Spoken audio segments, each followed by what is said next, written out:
Becky gets angry when Mom blames her.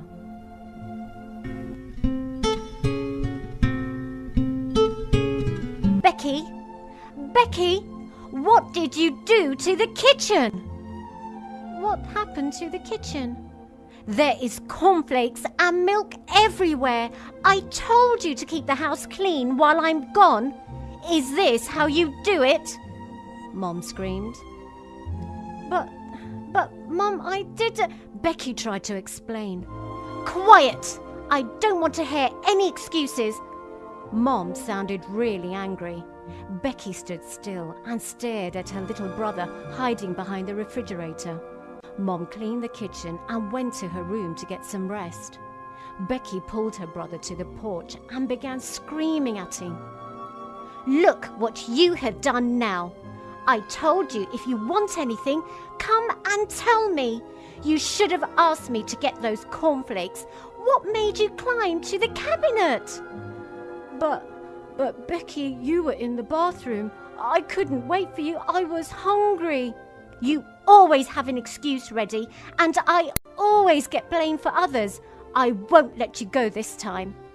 I wasn't dead! Becky screamed again, twisting Ray's arm harder than before. Mom's blaming me again for the mess.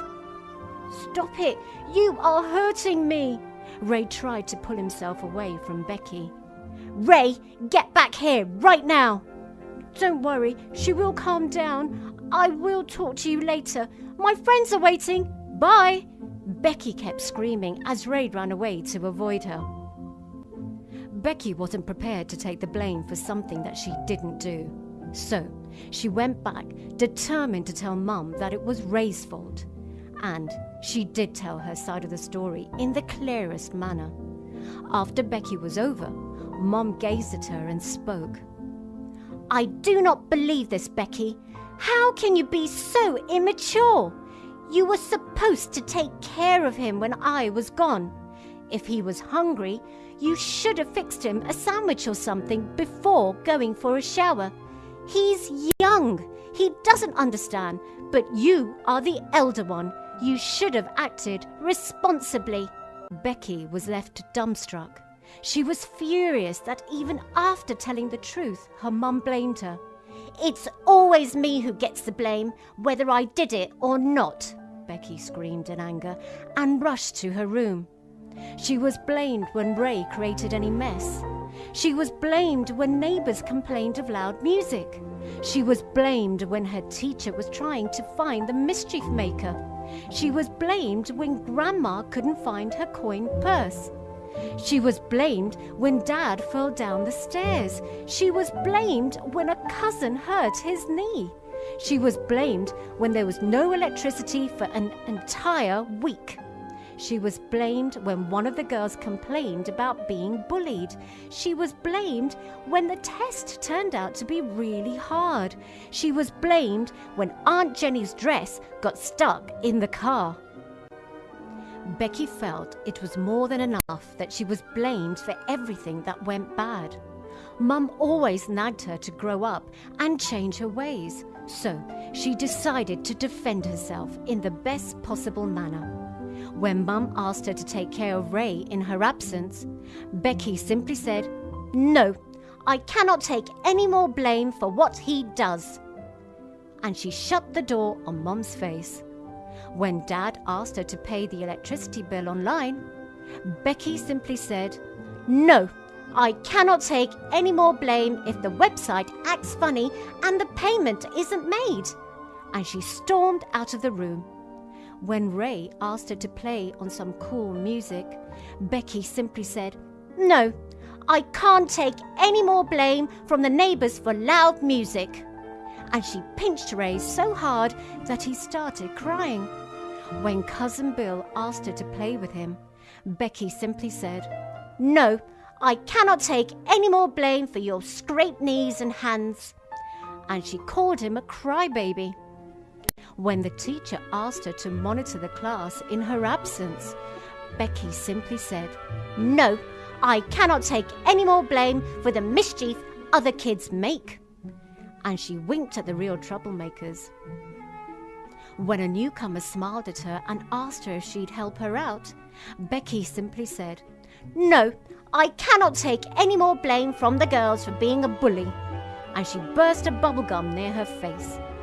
When Dad asked her to help him fix the light bulb, Becky simply said, "No, I cannot take any more blame for your clumsy steps," and she screamed out for Ray to help Dad. When Aunt Jenny invited her for a movie, Becky simply said, "No, I cannot take any more blame for the way you sit in the car," and she kept talking on her cell to ignore Aunt Jenny completely. Soon, Becky found herself becoming the target of everyone's criticism and complaints. Mum and Dad thought she had grown disrespectful and needed to be disciplined. Other elders thought she was rude and wasn't being raised properly. Ray and Billy avoided her. The teachers started calling her parents to the office. Her friends too were scared to ask her what her problem was. "What's wrong with everyone? Now I get blamed for not doing things. That's absurd." Apart from teaching theatre, Mr. Bryan, the drama teacher, also conducted stress and anger management classes. One day, he asked some students to write a letter to the person who had let them down the most. Unknown to the students, they were supposed to read out aloud the letter they had written in front of their parents on Children's Day. Nonetheless, the act was taken in good spirit and was surprisingly appreciated by both parents and teachers. Becky too was one of the students who poured out her feelings and anger on the paper. Her mum was shocked as she heard Becky read out, "Mum, it's you. I expected better from you. Better understanding, better care."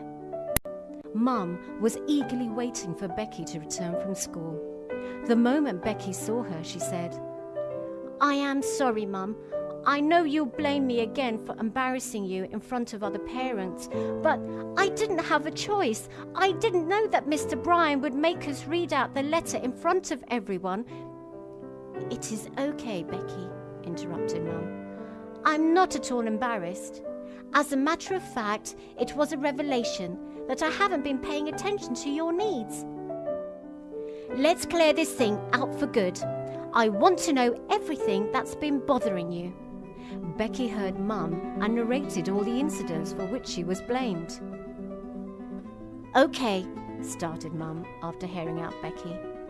"Now I understand that you are angry because you think that everyone blames you. There might have been times when you were undeservedly held responsible for something that you didn't do. At the same time, you also need to accept and understand that it was not every time. Besides, no one is getting any good out of blaming you for anything. There have been 3 main reasons for holding you responsible for certain events that happened.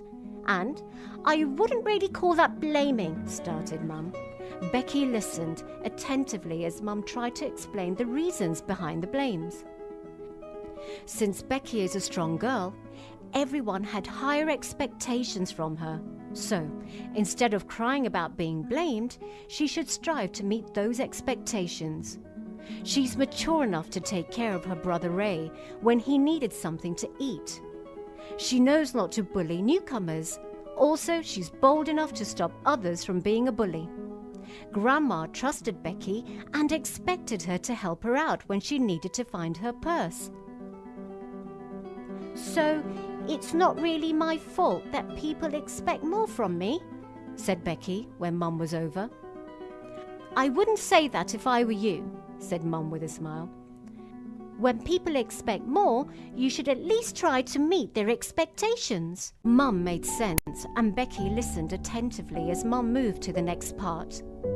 There have been many times when Becky simply acted sloppily.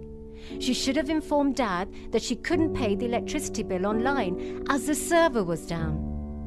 Partying is not a bad idea, but she could have turned down the volume before the neighbours came complaining. Tests are always hard. The only solution for a hard test is to study harder. Becky should have gently hugged Billy, who was rushing to see her, instead of letting him fall down. "You mean to say I'm careless?" asked Becky when Mum was done. Think again about all those events with a calm mind and you'll get your answer, replied Mum. Becky, occasionally we all act stupid, but it's important that those stupid acts don't cause much damage. You know what I mean? I am listening to you, Mum, said Becky with a smile, and Mum continued. And of course there were times when Becky became victim of doubt. She could have cued the teacher who vandalized the board if she wanted to stay clear of any charge. Aunt Jenny was careless when she got out of the car. Dad too shouldn't have assumed that the stairs were free of clutter and that Becky too was treading carefully. So you see, I do get blamed unnecessarily, cried Becky when Mum was over. Yes, replied Mum. But the only solution in such situations is to communicate and clear it out. Also, what's with all that anger? Hurting others, screaming, slapping doors? The list is endless. You need to keep a check on your actions and words. If you think you are being blamed, make it a point that you do not react.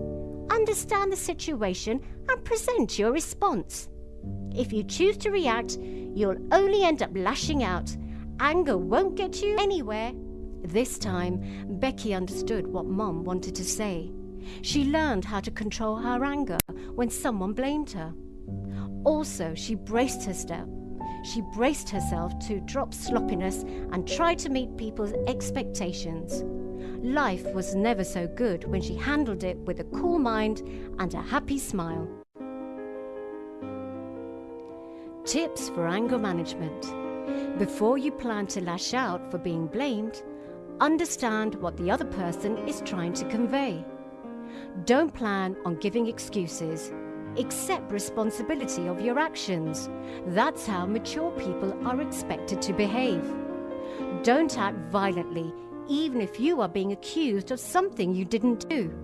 Remind yourself, a calm person is heard and understood in a better manner. Take deep breaths or go for a break before doing or saying anything unwise.